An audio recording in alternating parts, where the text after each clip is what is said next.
She said she needed time to find herself, but as Jack watched his wife drift further away, he realized her true intentions. This separation was about more than just space, it was a game-changing ultimatum.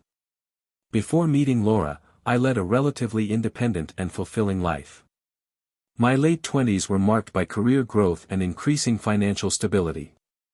At 29, I was already working as a senior project manager in a growing tech company in Seattle, Washington. I had always imagined settling down with the right person, but I wasn't in a hurry.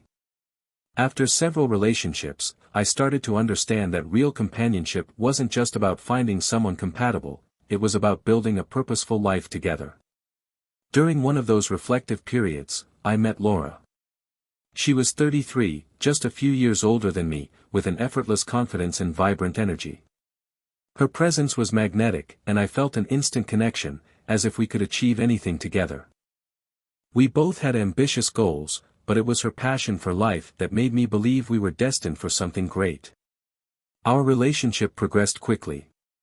We soon found ourselves planning for the future, talking about marriage, possibly having children, and building a life based on stability, mutual respect, and a commitment to supporting each other through any challenges. Laura was certain she wanted to have children, and we both agreed that having a parent at home during the early years was essential if we could manage it financially. We got married when I was 30, and Laura was 33. That was just over 6 years ago. Before we met, we'd each enjoyed our independence, but we were ready to commit to something lasting. However, we both knew that starting our life together meant sacrifices. We didn't have the financial cushion that many couples our age already had, so we made a plan. Before the wedding, we had long discussions about our goals. We wanted children and agreed Laura would take time off work to stay home with them until the youngest reached school age. To prepare for this, Laura worked full-time while I took every overtime shift I could, often doubling up on Fridays and working long hours on Saturdays. We wanted to own a home outright, build a stable savings account, and be prepared for the next phase of our lives. Our hard work was paying off, and soon, we did own our home in Seattle, debt-free. Recent conversations between us hinted that we might start trying for kids soon. Laura had just turned 39, and we were both aware of how precious time was. I thought we were on the same page. But then, this past Thursday, Laura sat me down after dinner and said something I could hardly process. "Jack, I want to talk about a trial separation," she said, her voice calm but distant. I was stunned. "What?" I managed to ask, feeling the shock course through me. If you've ever been on the receiving end of a breakup, you know the feeling. It's as though the other person has been silently preparing, while you're left blindsided, barely able to understand what's happening. That was exactly how I felt in that moment. "Why?" I asked, trying to make sense of her words, feeling as if the ground had shifted beneath me. "I just think we need some time apart to rediscover ourselves and appreciate each other again," she explained, her voice soft but resolute. "Jack, you're not as romantic as you used to be. You seem to take me for granted, and you're always too tired to go out. We barely have any quality time together, and to be honest, you've gained some weight. Don't you think a break could help us?" Her words hit me like a freight train. I was speechless, struggling to absorb what she was saying, feeling the shock of it all. In that moment, I was too caught off guard to notice her language shifting from we to you, or to sense the subtle hints of what she might not be saying. "How about a month, Jack?" she suggested. "Then we can reassess. I'll stay at Natalie's place, and you can call me whenever, but let's keep our in-person meetings to once a week. More than that, and it won't feel like a real separation. Just know that I love you deeply, and I believe we'll have beautiful children together. I'm confident that after a month, 2 at the most, we'll be back to where we were." With that, she stood, grabbed 2 suitcases from the hallway, and headed for the door. "Don't I get a say in this, Laura?" I stammered. "My decision is made, Jack," she replied firmly, her voice steady as she turned to me one last time. I took a deep breath. "Please sit down, Laura," I pleaded, motioning her to stay a moment longer. Reluctantly, she sat down again. After a long silence, I gathered the courage to ask what had been eating away at me since her first words. Is there someone else, Laura? Her eyes flashed, her face showing a brief look of hurt before she answered. Oh, Jack, I knew you'd jump to that conclusion, she sighed. I love you, Jack, and only you. There's no one else. So there's no need to check my phone, follow me, put a GPS tracker in my car, or hire a private investigator. In fact, if you did any of those things, I'd take it as a lack of trust, and we'd have to reconsider our relationship. As she moved to stand up again, I instinctively grabbed her arm. I couldn't let her go without expressing the frustration bubbling inside me. This isn't fair, Laura. You've had days, maybe even weeks, to plan this out and make your speech, but for me, it's all new. It's like a punch in the gut. Don't you see that what you've done risks our relationship, Laura? I continued, feeling a surge of emotion rise within me. This one-sided decision feels disrespectful. I've always treated you as my equal, and I'd never make such a big decision without at least discussing it with you first. Laura looked genuinely surprised, almost as if she hadn't expected my reaction to be anything but acceptance. What risk, Jack? I love you, and you love me. Where's the damage in a short break? If I miss you before the month is up, I'll come back instantly. And what do you mean by disrespect? She asked, her tone curious yet distant. I took a deep breath, trying to gather my thoughts. I mean, you haven't given me a chance to explain myself, Laura. For example, we don't go out much because I've been working those extra shifts on Fridays and Saturdays. We agreed to that, remember? We wanted to save up for our future, for our family. And yes, I've gained some weight, but that's partly because I took the supervisor role you suggested, which isn't as physically demanding as my old position. I've been doing all this for us. Those were just my initial thoughts, all spilling out in the last 2 minutes. I looked at her, hoping she'd stay and listen. Can't you just stay so we can talk this through properly? She sighed, her expression softening slightly. I'm sorry, Jack, but I promised Natalie I'd go out with her tonight. With that, she stood, picked up her bags, and walked toward the door. I managed to say one last thing before she left. Just remember, Laura, you're still married, I said, feeling a pang of desperation. She paused briefly, then continued out the door without looking back. That night, I couldn't sleep. My mind kept racing, replaying the conversation over and over. I was exhausted and unprepared for the grueling 16-hour shift that awaited me the next day. Still, I couldn't afford to cancel, my supervisor had already counted on my help, so I dragged myself to work, mentally drained. Late that Friday night, as I was moving equipment around the site, a 30-ton loader came charging through the area unexpectedly. I barely managed to jump out of the way at the last second, feeling the heat of the exhaust as I hit the ground. The near miss jolted me awake, adrenaline pumping through my veins. Somehow, I finished the shift, though the hunger gnawed at me. Laura usually handled the grocery shopping on Thursdays, but she'd skipped it this week, too busy with her packing. The next day, I was back at work by 10 a.m., surviving on a sandwich I'd thrown together from the stale bread we had left. Late that night, I stopped by a 24-hour convenience store to pick up some basics. When I got home after 11:30 p.m., I saw the message light blinking on the phone. It was Laura, telling me she missed me and thanking me for respecting her space by not calling. She mentioned she'd be out late again that night and asked me not to contact her, which only deepened my frustration. Here I was, working long hours and trying to keep things going at home, while she seemed to be enjoying her time apart without a care. By Monday, I'd had enough. I went to my boss and told him I wouldn't be available for overtime for the time being. When he asked why, I mentioned the near accident on Friday night. He looked genuinely concerned and quickly agreed. Still, there was no word from Laura. On Wednesday, she finally called, but she didn't have much to say. Feeling a bit guilty for ignoring her earlier, I decided to make an effort to smooth things over. On Thursday evening, after dinner, I grabbed a bouquet of flowers and a box of chocolates and headed to Natalie's place, where Laura was staying. When I arrived, Natalie greeted me with a warm smile, though something about it seemed off. She mentioned that Laura was in the shower and invited me to wait in the living room. As I sat down, Natalie moved closer, her presence making me uncomfortable. Just as I was about to speak up, Laura came into the room, her expression caught between surprise and unease. I handed her the flowers and chocolates, trying to break the tension. Our conversation was awkward, lacking the ease we usually shared.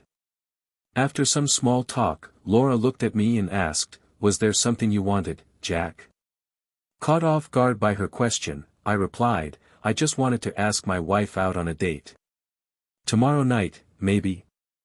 Laura hesitated, glancing at Natalie before answering. "I'm sorry, Jack, but Natalie and I already have plans for tomorrow." I felt a flicker of frustration. "But tomorrow is Friday. You know I usually work on Friday nights." She looked at me with a slight frown. "Not anymore."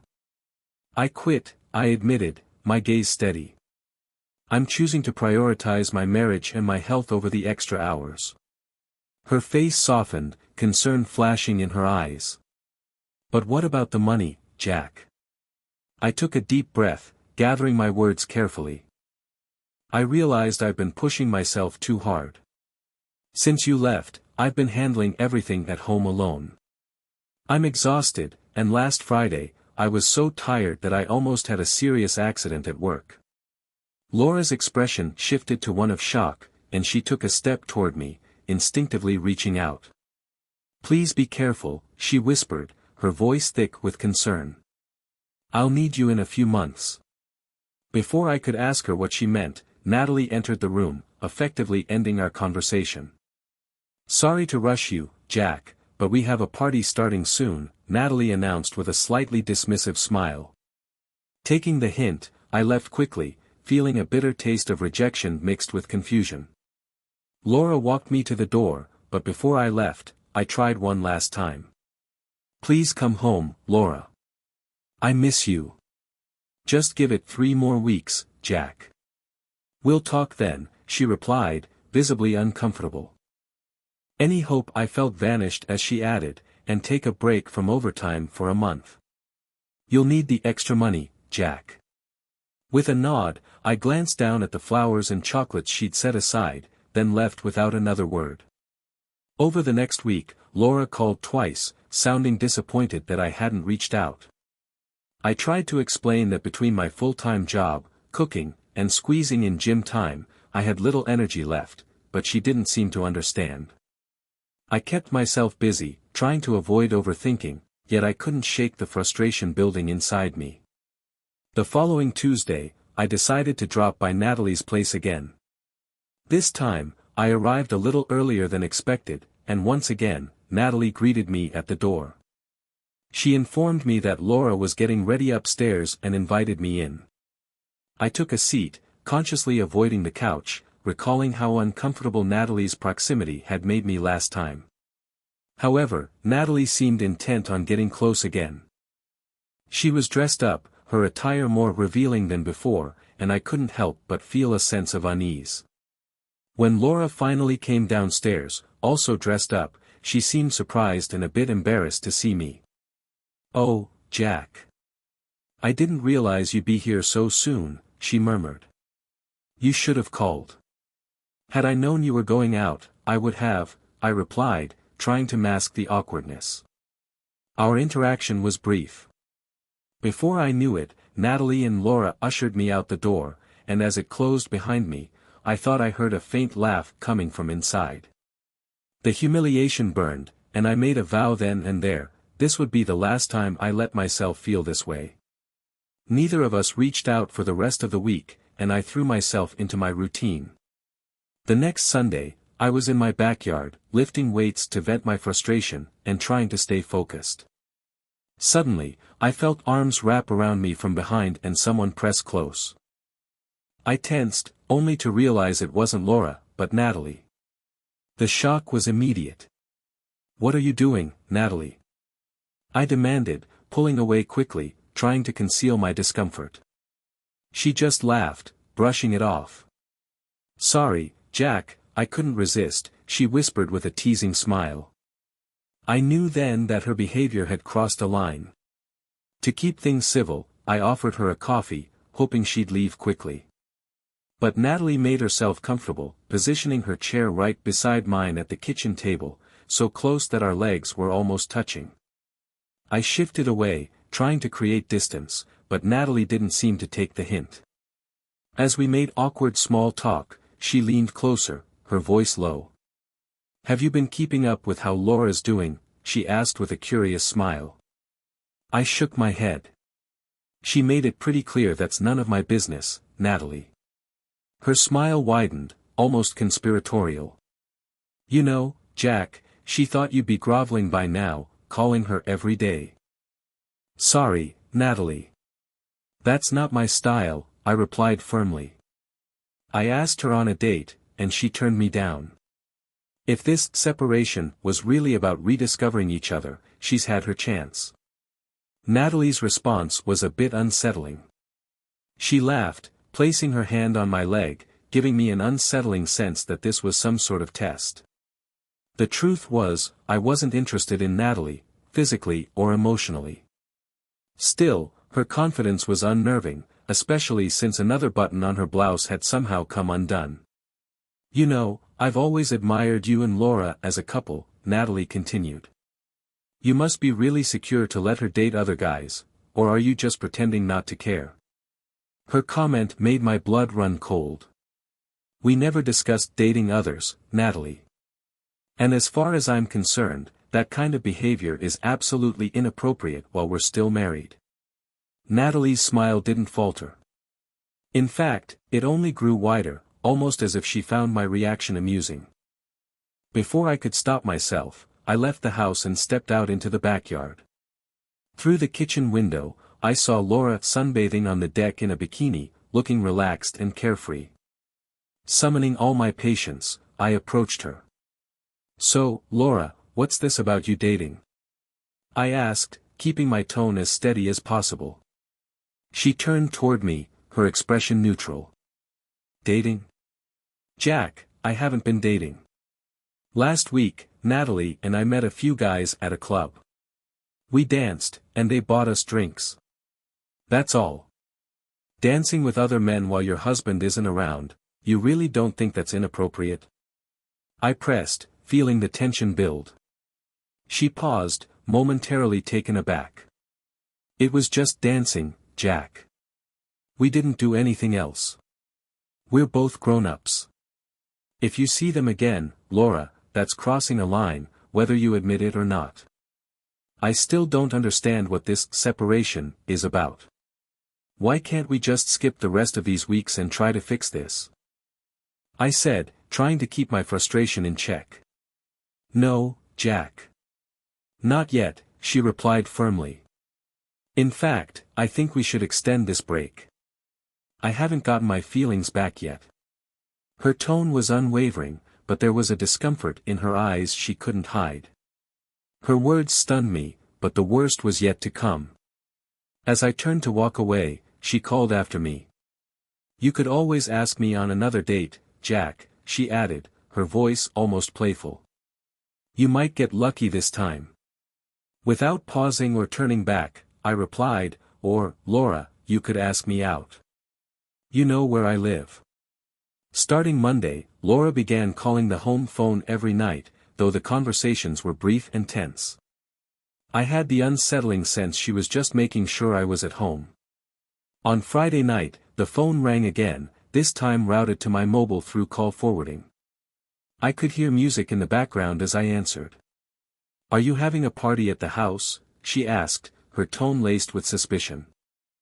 "No, Laura, I'm at a bar," I replied, my voice calm. "I've been chatting with a beautiful woman all evening." "What? Jack, who said you could do that?" she exclaimed, her voice rising. "Are you implying you're the only one who can meet new people?" Or are you saying I can't? I shot back. You can't, Jack. Not while you're married to me. I expect you to behave appropriately, she said, her tone sharpened. I took a deep breath, steadying my response. And I suppose the guys from last time didn't show up either, right? No, well, yes, maybe, she stammered. Look, Jack, I told you, I'm not dating. Laura, can we just stop this nonsense and go back to how things were? Come home now. I'll meet you there. There was a pause on her end, and finally, she replied, No, Jack. I'm just not ready, okay? Then just come for the night, I tried again. I'll call you later, she replied before hanging up. The hours dragged on, and just as I was falling asleep, I heard the garage door open. My heart raced, thinking Laura had come home, but when I looked out, I saw her car parked across the street. She'd only driven by to check if I was home before leaving again, adding yet another layer of confusion to the already tangled web of our separation. The following Saturday, I found myself unable to relax, still tangled in the unresolved mess of my marriage. Just as I was mentally preparing for another quiet night, Natalie showed up, uninvited. Hi, Jack. Just thought I'd drop by and see how you're holding up, she said, her smile overly friendly. Despite my attempts to keep things brief, Natalie managed to linger longer than I felt comfortable with. I finally asked her outright, What are you doing here, Natalie? I'm married to your best friend. She leaned in, her eyes playful. Oh, I know. For now, Jack. But I just wanted to see, if I'd have a chance with you, after. Her comment left me speechless. After? I asked, raising an eyebrow, but her only response was a sly smile. Before I could gather my thoughts, she offered, we could grab some drinks or head to the Velvet Lounge tonight. No harm in two friends catching up. I shook my head, my patience thinning. No, Natalie. That's not going to happen. She looked disappointed but finally left after a few more awkward attempts to chat. That evening, the unease lingered. I called up Alice, the woman I had met during one of my evenings out, and explained my situation without holding back. Alice listened carefully, a supportive presence amidst the chaos. She suggested a casual meet-up, and we settled on the following Tuesday. I'd enjoyed her company last time, and I looked forward to a conversation with someone not tangled up in my marriage drama. On Tuesday evening, I met Alice at a small restaurant in Seattle's Fremont district. She was as vibrant and genuine as I remembered, and the evening flew by as we talked about everything from life ambitions to humorous childhood memories. Halfway through our meal, I finally decided to share some of the more complicated aspects of my separation. Alice, my situation is a bit messy. My wife insisted on this trial separation, and let's just say she's taken it in a different direction than I expected. Alice gave a sympathetic nod. I get it. I went through a rough breakup myself. Just give it time, Jack. Either she'll see what she's missing, or, maybe it's just a new beginning for you. Her words provided a strange comfort. For the first time in weeks, I felt like I could breathe. As we continued our conversation, I steered it back toward lighter topics. I learned that Alice had a young daughter named Lily, who was her pride and joy. Her father had left when Lily was just a baby, and Alice had been raising her with the help of her family. She spoke about her daughter with such love and devotion that I couldn't help but feel moved. Eventually, we finished our meal, and as we left the restaurant, I realized I was smiling, a real, genuine smile, something I hadn't felt in a long time. The next Saturday, as I was heading to the grocery store, I happened to pass a coffee shop. Through the window, I spotted Laura sitting at a table with Natalie and another woman. My heart sank when I realized the other woman was Beth, a mutual friend. She noticed me immediately, her eyes widening in recognition, and I could tell by her reaction that my presence would soon reach Laura's ears. Later that night, around 9 p.m., my phone rang. It was Laura. "Jack, didn't I tell you not to spy on me?" she began, her voice icy. "This shows a complete lack of trust." "Trust?" I shot back, frustration bubbling up. "Laura, you initiated this separation without a clear reason. If you'd been open with me, maybe I wouldn't feel like I need to figure out what's going on. It's still a violation of our agreement, Jack." "You're crossing a line," she insisted, her voice sharper than ever. "An agreement you made, Laura," I replied, letting the silence hang, hoping she'd understand the difference. But her response was unexpected. "Jack, I need more time to figure things out. This trial separation isn't going the way I thought it would. I'm not sure if I feel the way I need to about us, so let's extend it another month, maybe 2, she said, as if it was the simplest solution. I gritted my teeth, but stayed silent, determined not to give her the reaction she was fishing for. "Jack, I think it would be fair if I were allowed to date others during this time. It might help me appreciate you more or reignite my feelings for you," she added. Her words left me stunned. I couldn't believe what I was hearing. After everything we'd been through, she was suggesting something I'd never have expected. "Jack, are you still there?" she asked, sensing my silence. "Laura, if you date other men while we're still married, that's a line I can't accept," I replied, my voice unwavering. "And if you cross that line, I'll take it as your decision to end this marriage." There was a pause before she replied, her voice tight. "You don't own me, Jack. I have every right to pursue the companionship I've been missing over the last few months." It was clear she hadn't grasped the real issue here. She didn't see that our separation, this break she demanded, had pushed us further apart, and her words showed a lack of respect for everything we'd built together.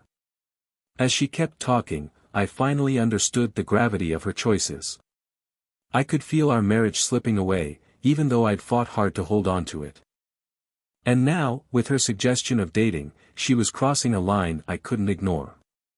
Strangely, the next few nights, I noticed Laura's car parked a block away from our house, just barely within view. She'd stay there for a few minutes, her headlights off, and then drive away without coming in. Each time, my chest tightened, a mixture of hope and confusion swirling inside me. Was she checking to see if I was home? Was she just indecisive, unable to take the step to come inside? It only added to the complicated mess of our separation. On Thursday night, I received a surprise call from Alice. Her voice was warm, and for a moment, I felt like everything was simpler, lighter. "So, Jack," she began, a playful tone in her voice, "any updates on the Laura situation?" I let out a sigh, grateful to have someone to confide in. "Nothing's changed, Alice. She's still insisting on more time, even wants to date other people now, as if that's supposed to help." There was a pause on the other end before Alice spoke. "Jack, I'm only asking as a friend, but, are you really just going to let her hold you on a string like this? Isn't it time to consider what's best for you?" Her question hit home. I knew she was right, but I wasn't ready to let go just yet, even if part of me already felt resigned. We arranged to meet on Sunday for a picnic by Green Lake, a peaceful spot outside the city where I hoped to clear my head. Friday night came around, and Laura's familiar call arrived as expected. This time, her voice was different, casual, almost as if everything was normal between us. She asked me if I'd seen any friends recently, and the question caught me off guard.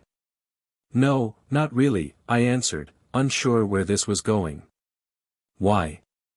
She hesitated for a moment. "Well, I mean, I noticed you didn't seem to be home much last weekend, and I thought maybe you'd finally gone out or something." "Laura, I'm allowed to have a life during this separation, aren't I?" I replied, my tone sharper than intended. "Yes, of course, Jack. I want to make sure you're doing okay," she said, her tone almost caring, yet guarded. We ended the call awkwardly, both of us too unsure of what to say next.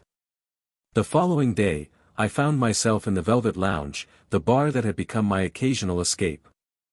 I took a seat near the back, sipping a drink and mentally preparing for whatever lay ahead. I hadn't expected Laura to walk through the door, but she did, accompanied by Natalie and a few friends. They didn't notice me, and I kept my distance, watching as Laura chatted and laughed with Natalie, her face carefree in a way I hadn't seen in ages. They weren't doing anything inappropriate, but there was something about seeing her in that atmosphere that struck me, a stark contrast to the woman who'd once claimed our marriage was her priority. Soon enough, a couple of men approached their group, and while Natalie flirted openly, Laura seemed more reserved, but she didn't brush them off entirely. The scene felt surreal, like I was watching someone else's life. I wasn't about to stay and see more, so I slipped out quietly, unwilling to give her the satisfaction of knowing I was there. Sunday finally arrived, and I met Alice at Green Lake. She was accompanied by her daughter, Lily, a sweet, curious little girl who brightened the afternoon with her laughter. The three of us shared sandwiches and stories, Alice's warmth helping me forget the turmoil for a little while. You know, Alice began as Lily chased ducks by the lake, watching you with Lily, I think you'd make a great father, Jack. I smiled, feeling an unfamiliar warmth spread in my chest. I'd like that, I admitted, surprising myself with how natural the words felt. Alice's eyes met mine, and for a moment, the air felt heavy with something unspoken. But before either of us could address it, Lily came running back, proudly holding a feather she'd found by the water. The moment passed, but a quiet understanding lingered between Alice and me. For the first time in weeks, I felt a glimmer of something hopeful, a sense that maybe life had more to offer than I'd allowed myself to see. That evening, I returned home feeling lighter. But as I approached the house, I spotted Laura's car in the driveway. My pulse quickened as I parked, unsure of what awaited me inside. I found her in the living room, suitcases by her side, her expression unreadable. "What's all this?" I asked, a mixture of anticipation and dread in my voice. She looked at me, her face softened by something I couldn't quite place. "Jack, I've decided. I forgive you," she said, her voice steady. "Forgive me?" I repeated, dumbfounded. "For what exactly?" She took a deep breath. "For the pain you caused with those divorce papers. It was unnecessary, but I know you were just reacting. I'm ready to move on from all of this." I stared at her, struggling to believe what I was hearing. "Laura, those papers were no stunt. I wasn't bluffing. This separation has shown me just how far we've drifted. And if you still don't understand that, then you haven't been paying attention." She faltered, confusion shadowing her expression. "But, you can't be serious, Jack. I thought you were just trying to scare me." "No, Laura," I replied, my voice firm. "I meant every word. This separation may have been your idea, but it gave me clarity. I've come to realize that I deserve more than feeling like an afterthought." For the first time, I saw a crack in her confidence. She opened her mouth to respond, but no words came. She simply stared, her face pale as realization began to dawn. "Is there someone else?" she finally whispered, her voice barely audible. I didn't hesitate. "Yes, there is. But it's not what you think. She's just shown me that respect, kindness, and genuine care still exist, and that I'm worth all of those things." Laura's shoulders slumped, her gaze dropping to the floor. She seemed to shrink before my eyes, the weight of her own choices pressing down on her. After a long silence, she met my eyes again, her expression defeated. "I never meant for it to end like this, Jack," she whispered. I thought we'd find our way back." I took a deep breath, steeling myself. "Maybe one day, you'll understand why it ended this way. But for now, it's time we both move on." With that, I turned and walked out the door, closing it softly behind me. The cool evening air hit me as I took a deep breath, feeling a profound sense of release. The chaos, the confusion, it was finally over. And as I walked to my car, a strange calm settled over me. My phone buzzed. It was a message from Alice, looking forward to seeing you tonight. Lily can't wait for another story. I smiled, typing back a quick reply. Whatever the future held, I felt ready to face it, with hope and a sense of purpose I hadn't felt in a long time.